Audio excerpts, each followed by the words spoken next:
পৃথিবীতে আজও কোন জাতি প্রমাণ দিতে পারেনি যে ভাষার জন্য জীবন দিতে পারে মানুষ, অথচ বাংলাদেশের মানুষ সেটা করে দেখিয়েছে। কথা বললে না কেন? যার জন্য আমরা একটা দিবসই বানিয়ে পালন করছি। সারা বাংলাদেশের কাজকর্ম ওই দিন সবই বন্ধ। আমার কথাগুলো আপনি বোঝেন। এদেশে কি আলেম কম আছে? বড় বড় আলেম আছে এই দেশে। আপনি আবার অন্যদিকে নেবেন না। বিবেকের কাছে বলছে লক্ষ লক্ষ মানুষ তোরাগ নদীর তীরে ভারত থেকে আলেম এসে কেন উর্দুতে মোনাজাত করা হয় বলেন? বাংলায় মোনাজাত করলে আমার আল্লাহ বসবে না?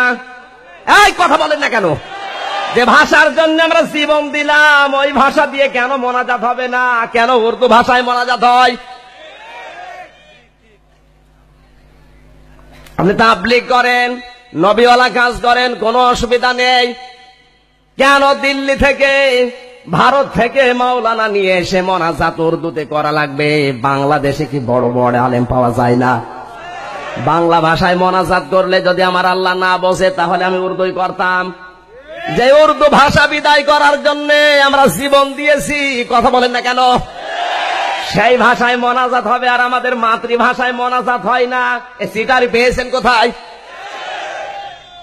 আমি যে চিন্তা করে দেখলাম উর্দু ভাষায় মোনাজাত করলে অনেকেই বসে না, কিন্তু বাংলায় যদি মোনাজাত করা হয় তখন বলা হবে হে আল্লাহ তুমি জালেমদের থেকে আমাদের বাঁচাও, আলেম ওলামা বাঁচাও, দেশটা বাঁচাও। তখনই অনেক জালেমের গায়ে লাগতে পারে, এই জন্যই মোনাজাত উর্দুই হয়।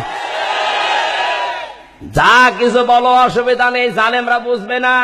আশা করছি আগামী থেকে যদি বাংলাদেশে কোন জায়গায় মোনাজাত হয়, আমাদের মাতৃভাষা যদি আল্লাহ বোঝে যার জন্য আমরা জীবন দিলাম, অবশ্যই মোনাজাত আমার আল্লাহর কাছে বাংলায় করা দরকার।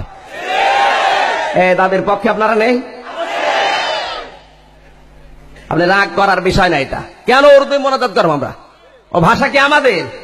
কথা বলেন।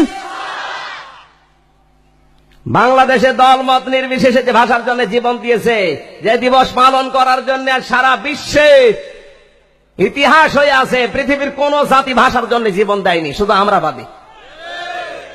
সেই ভাষায় মোনাজাত না করে যা বিদায় করার জন্য জীবন দিচ্ছে সেই বিতাড়িত ভাষা দিয়ে মোনাজাত করা হয়।